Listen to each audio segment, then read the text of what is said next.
Ciao, sono Simone e ti porto a scoprire i luoghi meno noti delle mete turistiche più famose, lontano dalle masse di turisti e dalla confusione.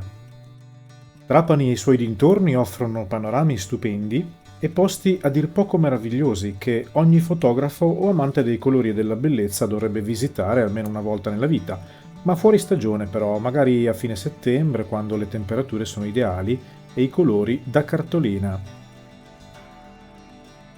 Erice è un bellissimo borgo, vicinissimo a Trapani e sorge proprio sul monte Erice. Nel corso dei secoli ha subito la dominazione di moltissimi popoli diversi, tra cui gli arabi, i normanni e molti altri. Passeggiando nelle vie del suo centro ti sarà impossibile non scorgere le tracce di tutte queste civiltà. Tra le tante attrazioni presenti ad Erice merita la chiesa matrice, un aggregato di stili diversi dall'aspetto insolito e di grande bellezza.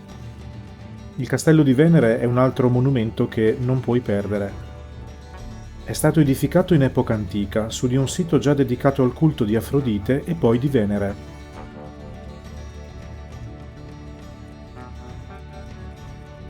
Dalle sue mura la vista sulla città di Trapani, sulle saline e sulle isole Egadi è qualcosa di veramente emozionante.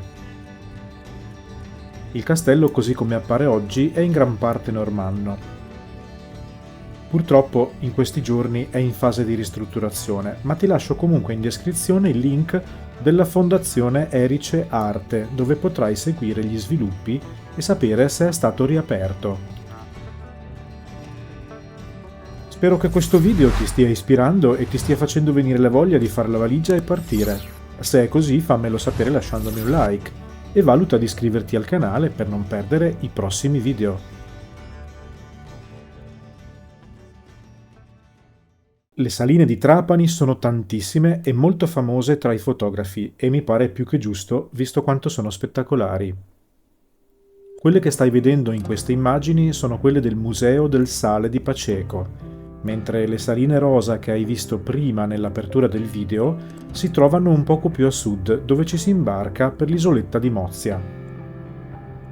Le saline rosa sono spettacolari anche di giorno, ma quelle di Paceco ti suggerisco di visitarle poco prima del tramonto, perché è in quel momento che daranno il meglio di sé. Se sei stato alle saline di Trapani o ci vorresti andare, fammelo sapere nei commenti.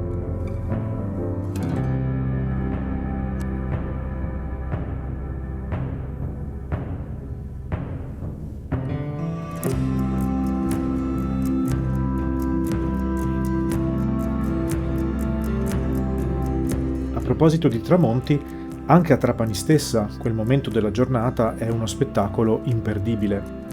A me è piaciuto tantissimo aspettarlo e osservarlo, sia sul lungomare della città che dalla lingua di terra su cui si trova il Museo Civico Torre di Ligny.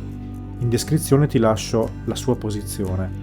Quel promontorio si incunea molto avanti nel mare e quindi ti offre una completa visuale sulle isole Egadi e sul braccio di mare davanti alla città. Dopo aver attraversato la piazzetta del tramonto mi sono fermato nei pressi della torre. Lo spettacolo è impagabile, le navi transitano lentamente nel mare tra le isole Egadi e la città e potrai scorgere chiaramente i fari, le costruzioni sulle isolette sparse per il mare e naturalmente anche Favignana, Marettimo e Levanzo che si metteranno in mostra per te. Ma quello è un altro viaggio. Grazie per avermi seguito fino a qui e ci vediamo a breve nel prossimo video. Ciao!